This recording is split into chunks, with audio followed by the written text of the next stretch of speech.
Alors en Europe, effectivement, d'abord, ce qu'il faut bien comprendre, c'est que le marché des jeux est un marché un peu spécial, parce qu'il y a quand même des risques d'ordre public et des risques d'ordre sociaux, ordre sociaux, si ce marché n'est pas contrôlé, il peut y avoir des risques d'addiction, avec des joueurs qui jouent de manière excessive.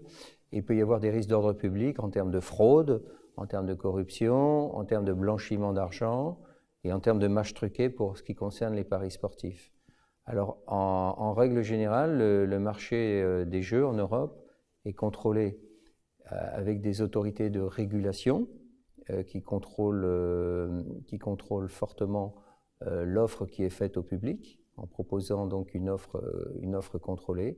Et c'est la spécificité de chaque pays, soit de le faire de manière monopolistique, c'est-à-dire juste un monopole, ou alors d'offrir un certain nombre de licences à des opérateurs agréés qui acceptent d'appliquer certaines règles d'offre de jeu et de contrôle de l'offre de jeu, et le tout sous une régulation qui est à la disposition du gouvernement pour s'assurer que tout cela est cohérent et fonctionne bien.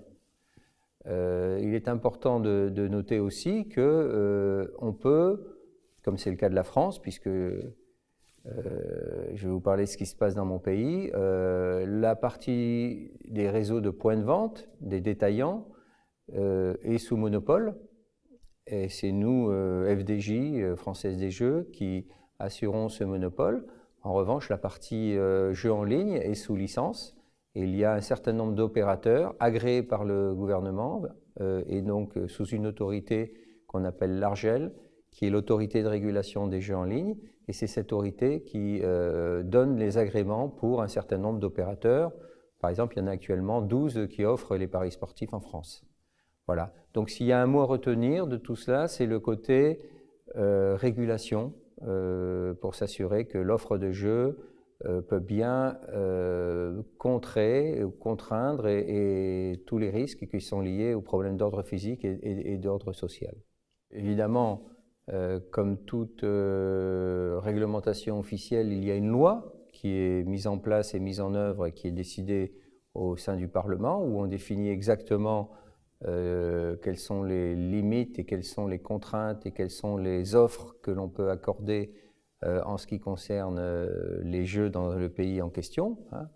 Donc cette loi est ensuite appliquée par un dispositif qui va définir comment une autorité sous contrôle du gouvernement peut s'assurer que la loi sera bien appliquée à travers les opérateurs qui seront agréés.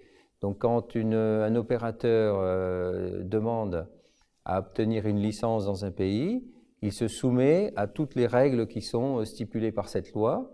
Il y a un décret donc, qui est l'applicatif de la loi qui va définir de manière très précise le cahier des charges destiné à l'opérateur pour pouvoir offrir son offre de jeu dans le pays en question. Si on prend le cas du jeu en ligne, par exemple, des jeux en ligne, il y aura effectivement des règles claires pour ce qui concerne l'inscription des joueurs, savoir être capable d'identifier ses clients, c'est très important, connaître ses clients, être capable aussi de suivre comment ce client joueur joue et aussi comment aussi on peut aussi le limiter dans sa prise de jeu, parce qu'il y a des limites qui seront fixées, et tout cela doit être contrôlable par l'autorité de régulation qui doit pouvoir avoir accès à toutes les données de l'opérateur. Autre exemple pour ce qui concerne les paris sportifs, on va définir un certain nombre de types de paris qui sont autorisés par la loi, le live betting, le 1x2, le pari à cote, est-ce que l'exchange betting est autorisé dans ce pays ou pas, etc., etc. Un certain nombre d'événements sportifs qui vont être autorisés par l'autorité et un certain nombre aussi de matchs qui peuvent être autorisés. Et tout cela sera contrôlé par l'autorité de régulation vis-à-vis de l'opérateur.